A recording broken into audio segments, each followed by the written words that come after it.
So to bring it back to the purpose of today's discussion, all of these data challenges are why the county scorecard was created.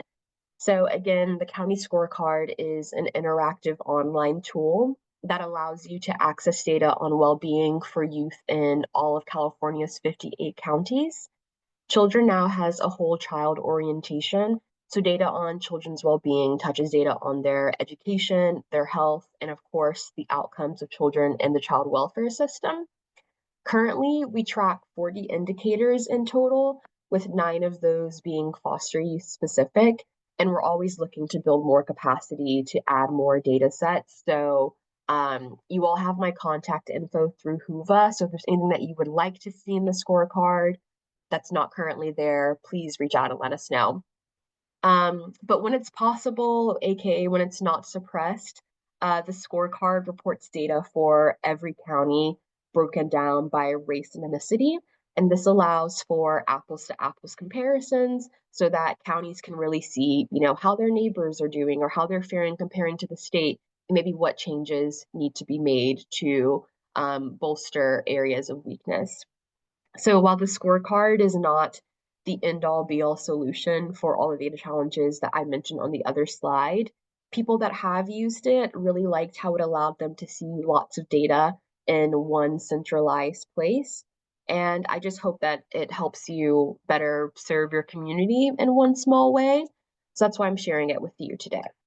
Next slide, please. Oh, one more back. There we go. So while Sarah is loading the web page, I'm going to do a county scorecard demonstration. It'll just be a quick preview for you to see how the tool works, but I'll dive more into data later on in the slideshow. So just one second.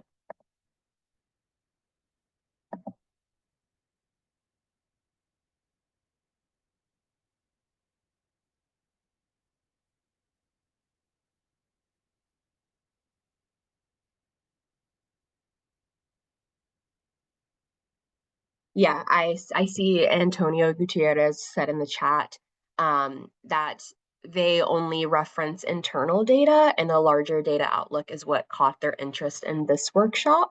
And I think that's really was my goal for this workshop. So thank you for being here, Antonio. Okay, perfect.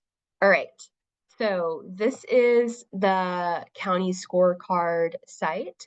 So when you press get started, it'll prompt you to pick an indicator. And you can see the 40 indicators we have are split into their respective health, education, child welfare, and early childhood sections.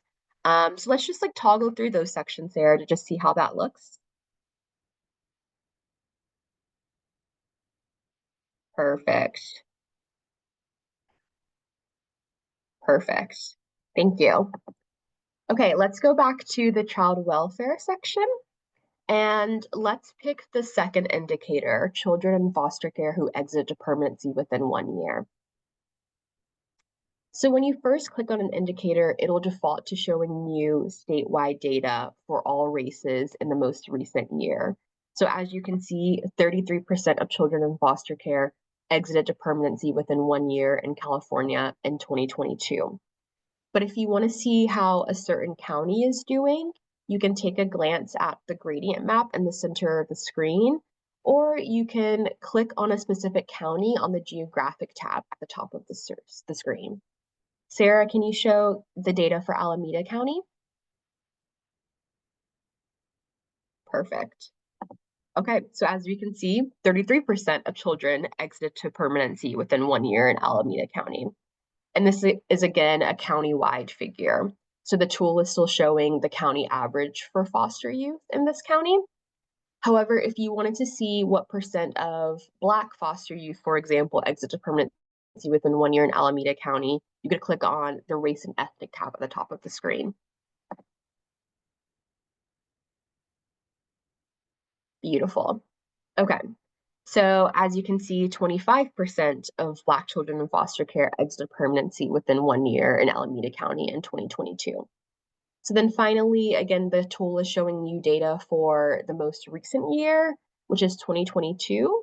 But if you want to see other years, you can change it on the year tab right there. So you make it say 2021, Sarah. Perfect. So that's a brief overview of how to use the scorecard, but I want to call out a few more things. So one, if you're ever curious about an indicator source or methodology, there is an orange sources and notes tab, like sorry, not tab, but button right after the indicator name. So if you just click on it, it'll show you where this data is from. And in this case, this data is from Quip, which we love their data. Number two, if you ever want to see demographic data, you can look at the right-hand side of the screen where we have the most recent data available. This is basically what I showed you on the first slide of this PowerPoint, but this is just for Alameda County specifically in this case. And three, if you ever want to see an easy to view PDF with all the indicators in one place, there is a bright orange PDF button at the top of the screen. When you click it, it'll take a second to load, but it'll load eventually, I promise. But if you ever need assistance, again, please reach out to me. Okay, that's the scorecard. I'm seeing a few questions in the chat, so I'm going to just like pause to answer that. So Antonio said that they're getting an error message on the website. Yes, we've been having that problem recently, unfortunately. So the error message will prompt you to just refresh the page, and that usually has always worked for me. But let me know if you try again and it doesn't work. We have to just figure that out. But yeah, we've been having that problem recently, so sorry about that. But the site still should be usable despite that. Okay, and then Tony said it looks like it maybe is fixed if you put slash and question mark at the end of the URL. So I'll definitely try that, but that's super helpful to know. Thank you. We got a question about whether there's a way to show all child welfare involved youth, which is more of a broader category. Let's see. Do you mean like an average or something different? I don't. Sharuk? Yes, yeah. Can you hear me? Yes, I can hear you. Yeah, thank you for this information. This is great. I actually represent Partnership Health Plan, Managed Care Plan, and one of the roles of a child welfare liaison, which is a newer role by the state mandate, is to look at not just foster youth, but all child welfare involved youth, which could include the involvement in adoption, in guardianship, so that larger scope, those that are in transitional living situations, who graduate, who transition out of that. So it's a larger scope. Gotcha. I was wondering if there's data around that as well. This is amazing. Thank you so much. And that's a great question. I don't think that the indicators that we have really get at that broader scope right now. But Sarah Fung on our child welfare team is on this call. And the whole tool is like intended to be like responsive to people's needs, right? So I think we can definitely talk about how can we broader capture the experiences of child welfare involved youth who are different parts of the system. So I love that suggestion. Thank you so much. Okay. And then we have a question about whether the data can be broken down by month. And currently we do not have that feature. It's only for a calendar year. So maybe something to think about. I know that a lot of our data comes from Quip specifically, and Quip often has, if not month, at least like interval breakdowns. So we would suggest in that case, maybe just going straight to Quip and seeing what they're offering. Okay, and then last question, can data be exported to Excel? And then this is also a no, unfortunately, to that answer. We don't have that capability. But if you just email us, I'll put our email in the chat. It's researchmail@childrennow.org. We would love to share our data files with you. So we can for sure do that as well. The closest thing we would have to an Excel file is just like the PDF that I mentioned, where it's kind of all aggregated in one place, but it's not very like usable if you need to manipulate the data in any sort of way. So Yeah, let us know if you need to use our research files for anything. We would love to share them with you. Okay, that looks like all the questions for now. Keep them coming. Let's go back to the slideshow, Sarah.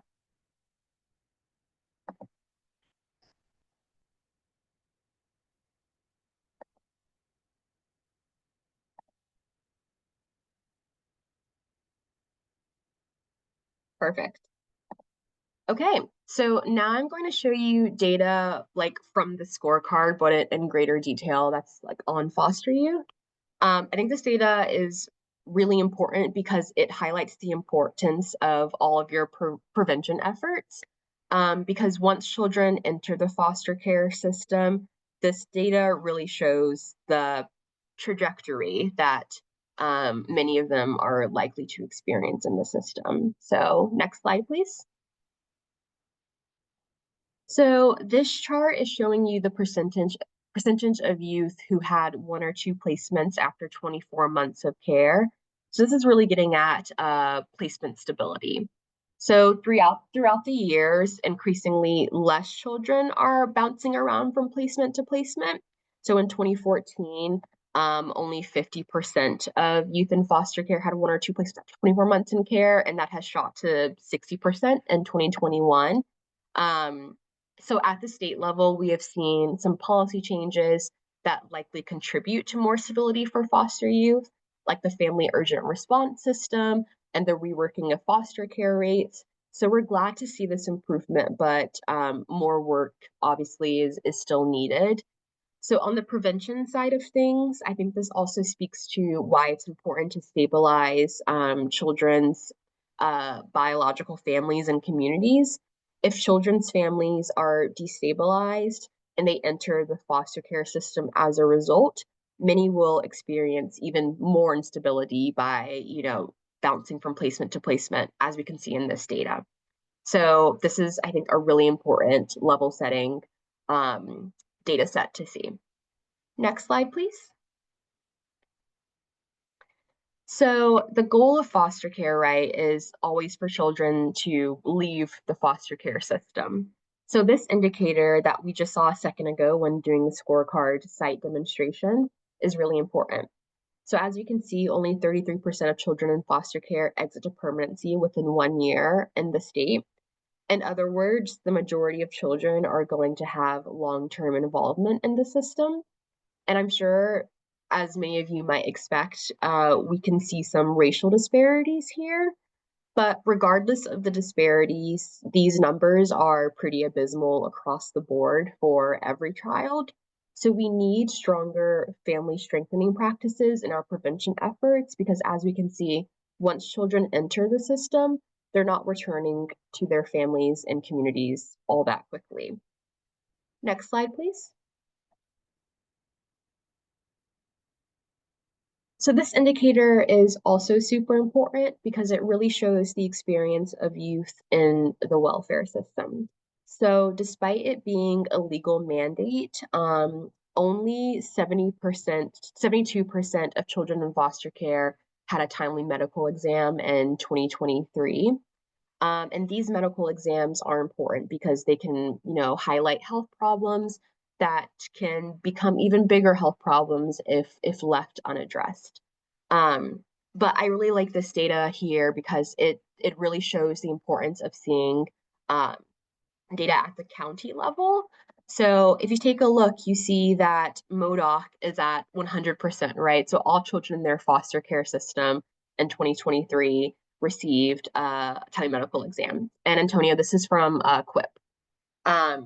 But as you can see, like Del Norte, which is just a few hundred miles away, is only at 22%, right? And this is not to shame Del Norte or any other county that has these outcomes. I think the importance of this data, it really shows that children's experiences in the welfare system is incredibly location dependent, right? And children can't help where they're born or happen to live, right? So I think this question that I ask when through this data is what can we do to bring up the averages across the board, right? How can we get everyone to 100%, right? how can we really bolster these counties to better support children in the foster care system? I will call out that I often get asked about this data, well, like, how many kids in the foster care system are there in Modoc, right?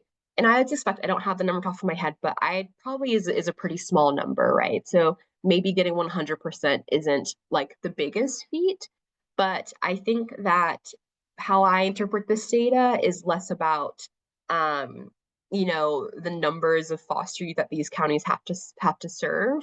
It's more about capacity, right? So regardless of whether you have 5 foster youth in your county or 1,000, I think that county should be well equipped and better supported to be able to handle that capacity, right? So that's how I would encourage everyone to kind of look at this data. So again, very, very important. Um, and yeah, we need better preventative healthcare services for children in foster care across the board. Next slide, please.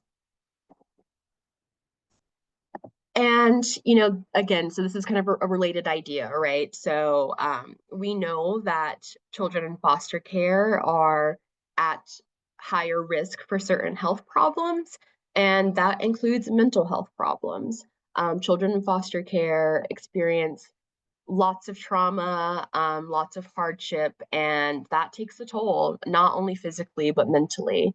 And as we can see, many foster youth are reporting feelings of depression, chronic sadness, hopelessness. This data is from Cal Schools, so it was a survey taken directly at a foster youth's school. So as you can see that uh, over the years for 11th graders, more 11th graders are reporting feelings of depression and hopelessness and sadness. But the number has gone down for 9th graders. And I don't really have an answer for why here. I would maybe turn to you all to maybe throw out a few ideas for why you think this is happening, especially that, 2019, 2021 is the start of the pandemic. And, that was a hard time for many youth, right? So this is a really interesting chart that I don't have a lot of answers to. But I think that what I would do want to highlight is just that, like foster youth across different ages have different needs, right? So what's going on that is making 11th graders struggle a bit more than 9th graders, right? That's what I want to ask ourselves, right? And how can we get these numbers down and address this very important feeling of depression that foster youth are often experiencing? Next slide. And then Gilbert asked, is there a way to overlay non-foster care with foster care youth? And I believe that there is actually through Cal Schools. So Gilbert, if you reach out to me through Huva, I can definitely talk with you about what the data might look like. But this data on this slide is showing students in foster care who were not chronically absent. And the not chronically absent kind of throws people off sometime. But I think that it's really important that whenever we can, we show strengths-oriented data. We show the ways in which, foster youth are maybe, doing as well as they can, right? So these are the students who regularly attended classes. So as we can see, 63% of foster youth in 2023-2024 school year regularly attended their classes, aka didn't miss 10% or more of their expected school days. So that is a pretty strong, one of the strongest outcomes that we have for foster youth. But as we can see, when you compare it to youth who aren't in the foster care system, there is a huge disparity, right? So it's very evident from this data set that foster youth are experiencing some barrier to attending classes that youth who aren't involved in the system aren't experiencing, right? And we could throw out ideas for what that might be. Maybe it's mental health challenges, maybe it's family instability, right? It probably is the intersection of a lot of these different difficulties, right? So this data just really shows the ways in which foster youth need to be more supported to attend their classes. They have a right to an education, and something is getting in their way, right? Um, and also, chronic absence is a really important indicator because, as we know in educational studies, once a child gets behind in their schooling and meeting certain milestones, it's increasingly harder to catch back up as they get older, right? So it's super important that children are in seats in school and learning. That should be their full-time job, right? So this data is really damning, and it just highlights that foster youth need more support in the educational realm as well. Next slide, please. And as a result of things like chronic absence, that impacts, how students perform on exams and tests. So this data, this slide is showing you kind of like the trajectory of test score outcomes for foster youth. So in third grade, 21% of youth in foster care met or exceeded standards in English language arts. Moving to fifth grade, only 11% of foster youth met or exceeded standards in science. In eighth grade, 7% met or exceeded standards in math. And in 11th grade, 6% met or exceeded standards in math as well. So as we can see, these are kind of like pivotal years and milestones, right? So it's very important that third graders kind of show mastery of reading and English language arts. It's very important that 11th graders show mastery of math skills. So if they choose to enter college or enter the workforce, that they have a strong foundation, right? But throughout the years, we're just seeing that meeting these standards is becoming harder and harder for youth in foster care. To the point where it's more likely that you don't meet or exceed a standard than you do. So I think that this just really highlights the importance of offering sustained support as well. Not just saying that, like, oh, we reached out to them in elementary school or middle school and that's enough, right? No, they need people to be with them throughout their school careers to monitor for things like this. Next slide.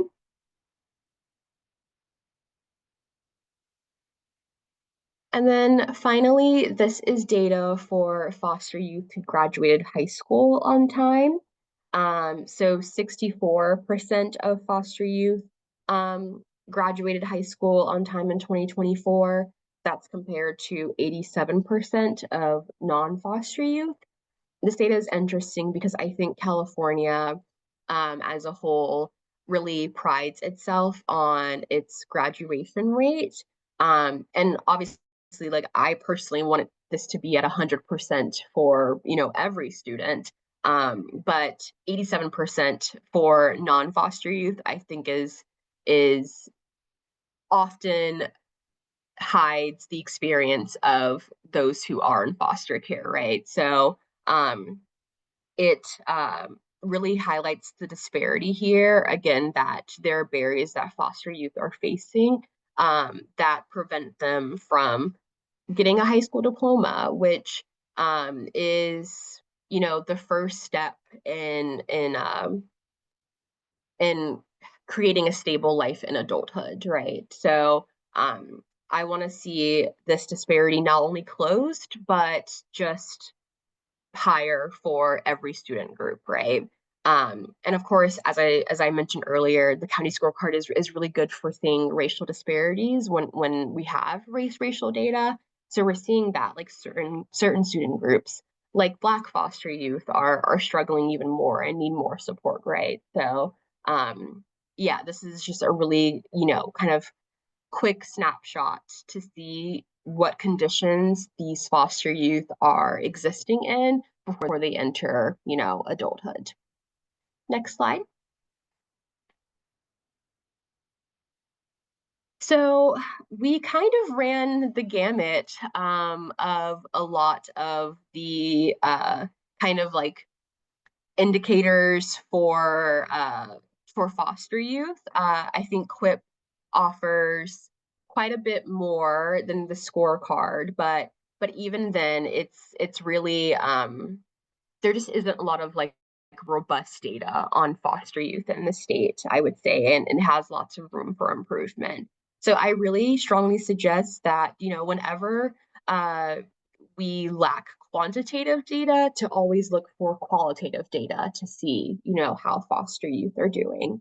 So at Children Now, we did a focus group with youth and caregivers to see how the Family Urgent Response System was as a resource to them.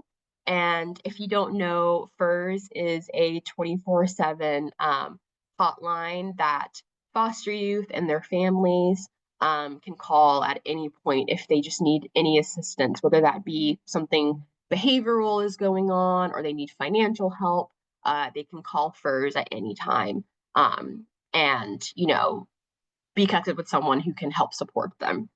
And one caregiver said in our focus group that someone was willing to take the time to talk and listen and empathize with the situation. It was a really positive experience, right? Some of you may know that a year or so ago, FERS was at risk from being defunded and cut.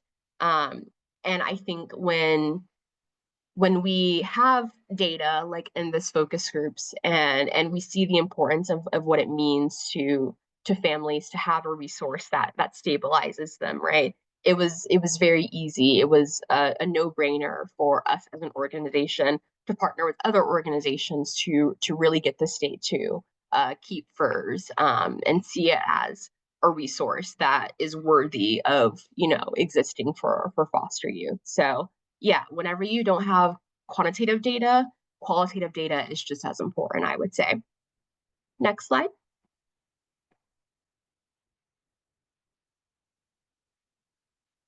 Yes. Um, and this is especially true when it comes to youth who are in foster care, who are older, or youth in foster care who are getting ready to exit the system, or those who have already exited the system. So um, we talked with youth who were formerly in foster care to see, how was this specific program doing, right? So there was an independent living program that California implemented to better support youth who were moving into adulthood who were in foster care. And we found out so much from them. We learned that so many of them wish they'd gotten more support on housing or on employment or financial assistance, right? So this is a population, like this being older foster youth slash foster youth who've exited the foster care system or aged out of the foster care system. This is a population that is often not reported on enough. So things like qualitative data are super important because it allows us to not be as restrained by data reporting policies or funding, right? So it's really important to shed light on populations and foster youth who need more support as well. Next slide. And then this other place I think is an example of where we're looking for more data. So we've seen over the years that foster youth and their families are very impacted by climate and natural disasters, right? So, and the recent fires in the LA area have really shown that. This article, it's a really great read, but it just shows that so many foster youth, like just felt unsupported by the state, um, and felt displaced, obviously, and just was a it really highlighted kind of like the lack of a safety net for foster youth and their families. So I think something that we're looking for when it comes to data is just more data on how natural disasters and climate change impact foster youth and their families. And this will become increasingly more important as climate change advances on. So we're really looking for the state here and for counties as well, when possible, to have a data process that better captures this population. So if I had, a data wish, it would be to, have a system in place to collect data on this population. Next slide. Yes. So I want to turn it back to you. I have my data wish about, better collecting data on foster youth and their families impacted by natural disasters. But I really want to hear, like, what data do you need for your efforts? I really think that for foster youth, it's equally as important to advocate for policy changes that impact their day to day as it is to impact for data changes and data advocacy that better shows us how to support them, right? So what data do you need for your efforts? Gilbert said data by zip code, and I totally agree with that. There are so many indicators that I suspect are incredibly like location dependent, but not even just like at the county level, right? But like at like the district or zip code level even. Yeah, I think it really highlights the importance of that foster youth's experiences can really change from one location to the next. And then someone agree with data by zip code. Yes, absolutely.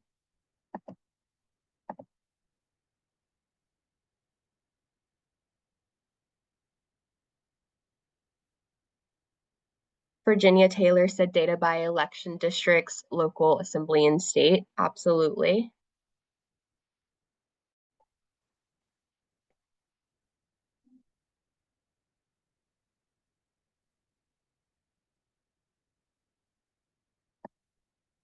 Sarah, I'm wondering if you're still here, what kind of data do you need for your efforts at Children Now?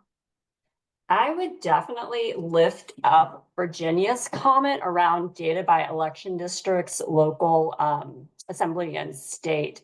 What we know is when we are doing advocacy around issues that will impact maybe those families that are involved with the child welfare system, maybe they're at risk of becoming involved with the child welfare system. Um, State level data is a really great thing to have as you're going in and trying to educate different policymakers about what families in our state are experiencing. But frankly, it's really more impactful if you are going into a particular assembly member from, district, whatever. They want to hear about their own constituents, right? They are concerned with what's happening at a statewide basis, but really they're there to impact those people that they represent.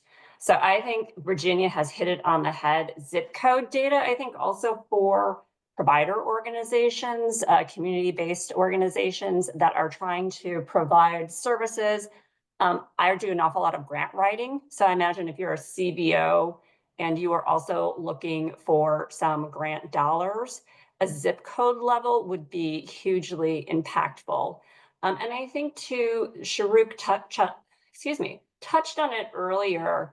asking about sort of like a broader child welfare population, really trying to start to get down to a broader set of data around this entire population.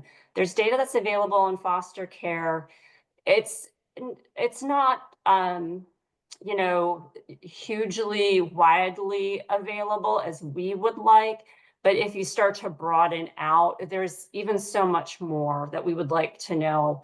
You can look at the data. The data doesn't necessarily tell you what's happening, but the data can point you to where you need to start to look if you really want to start to impact lives, really hone the programming that is being provided, or really thinking through what are the policies or the policy changes that have to happen to really maximize impact. But I noticed, Jurnee, it looks like, oh, Chris also has some suggestions for data in the chat. Yes, Chris Purdue said foster care entry rates for community families participate in child abuse prevention services. And that's getting a lot of love in the chat. So it's seeming like a lot of people really resonate with that. I think that was kind of the purpose of this presentation today. We'll talk about the scorecard one and kind of provide a resource. But I think my kind of goal was to offer a space to maybe build these like data advocacy like coalitions, right? So if we all are talking about the same problems that we're experiencing and the same needs, I think that's just way more powerful than my day-to-day where I kind of just like scream into the abyss and say about what I wish for, right? And have no one kind of hear me. So I just want to thank you all for coming today and talking with me more about what you need and what's working and what's not working for you. Children Now is a part of a larger coalition called the Children's Movement. And it's a group of, I think, over like 5,000 members at this point. And child welfare has been a big focus of the children's movement, specifically when it came to protecting furs. But I think there's no reason that data advocacy and requests for more robust data from the state shouldn't be a focus of a group, you know, that size. So if any of you are a part of that group, a part of the children's movement, or want to be part of the children's movement, reach out to me and we can talk about how data advocacy can be a priority for that coalition moving forward. But yeah, are there any other questions for me or anything you want to discuss? I would love to hear about what your policy priorities are for the upcoming year. And feel free to come off mute and speak to us if you would like.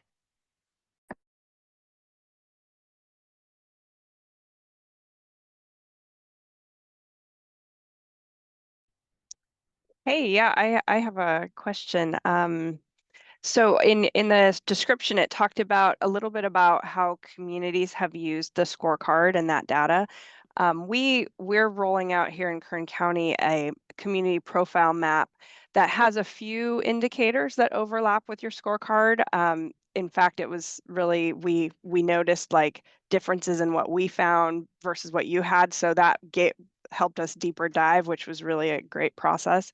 But I'm just curious because our next step with our community profile map is like how to get some of our partners to look at this data, to engage with it, what it could tell us about our community. So I'm curious if you have any, like, I guess, advice for us in rolling out this map, helping them look more at these types of indicators for like our community-based organizations and partners to really, because some are sort of in a way like allergic to data. It's like I'm a data person, but like I recognize that there's this gap where like they're not as excited about it as I am, you know? So I would love to hear your kind of thoughts about that and how to get people who maybe it's a little bit intimidating for them to kind of engage with these types of things. I love that question. And something that I often ruminate on, right? Like, I think that we often talk about how community engagement is important for many of us, right? But don't have a lot of ideas about how to go about that. So I'd love to hear from everyone else as well. But I think something that I really think about when I'm working with partners is how can I make the data be more accessible? And I mean, like, literally, like, how can I lower the barriers to entry to understanding the indicator, right? So you have some indicators where it's like students who were not chronically absent, right? And then you'll get questions about like, oh, like what is chronic, what does that mean to be chronically absent, right?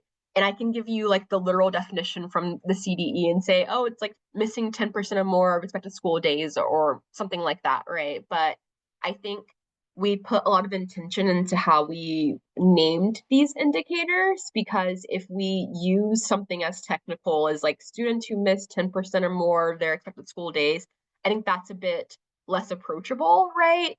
Than saying, chronically absent. And I would love to hear disagreement with that or agreement with that if you disagree. But I think when it comes to naming the indicators and your methodology, you have to just really think about whether your audience is familiar with, data in that way, right? Something like suppressed data or talking about p-values maybe isn't as meaningful to some people, right? But if you just say something like, oh, well, the data wasn't as usable for, because the population was too small, or data wasn't as usable because that year COVID happened and reporting wasn't as strong, right? I think that's a bit more accessible for lots of people. And then I think, so on top of making data more accessible, I would also say that I think whenever you're open to helping people figure out what data they need, that's really helpful.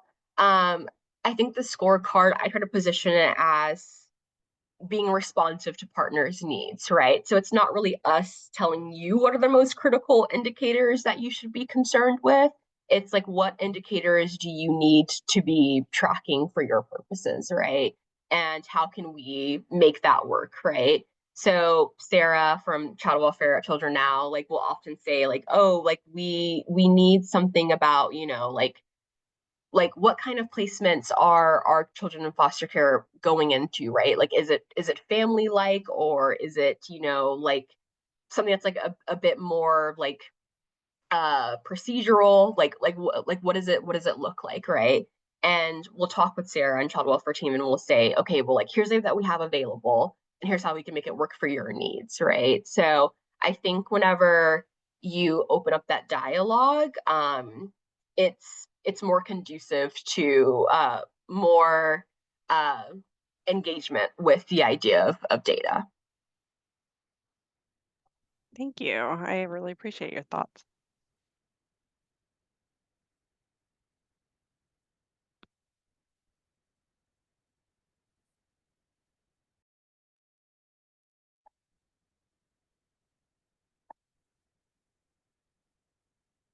That was a great question, Lindsay, and I would love to connect with you like after this and talk about like what your data is looking like and how it differs from us. That's very helpful for us to know as well. But I think if no one else has anything to share or talk about, I think Sarah just flashed on the screen our policy priorities for this year. Yes, I did, and I apologize for that. Actually, I'm going to stop screen sharing. I will come back, show you the screen that we're on right now with researchmail@childrennow.com in one second, just as a reminder. But I do want to pull up, just for my own reference. So Jurnee did talk about our family urgent response system. Many of you may be familiar with it. We are doing some advocacy around it this year that might be of interest to this group. One of the things that we are trying to do with it this year is making sure that families who are receiving family preservation and voluntary or court-ordered family maintenance, they are able to start accessing the various supports that FERS offers. So that would be, being able to call into the helpline with, there's a moment of struggle, they just need somebody to speak with, all the way over into being able to have somebody come out to where they are living to actually provide them with some in-person support. We've actually found that to be particularly helpful to a lot of the foster youth and to the caregivers that have been served through this particular system. So really trying to expand that out to ensure that more families can access that. And then we're also just continuing within the family urgent response system to just do some more outreach so that foster care communities are more knowledgeable of what it offers and that it's really always available to them 24/7. And I'm happy to take any questions about that, but that's a pretty high level overview of what we're trying to do moving forward with that program.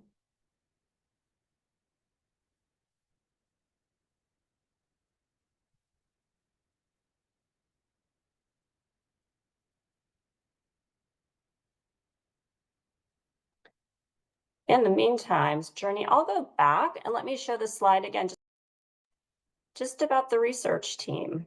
Yes, that'd be great. Thank you.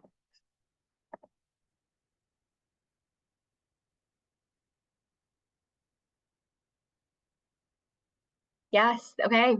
Well, I guess as our wrap up, just one last time, again, like I'm Jurnee. It was great to talk with you all. Thank you all for being not only here, but engaging with me. And this is my first time at this convening, so it's been a great first experience. Thank you all so much for that.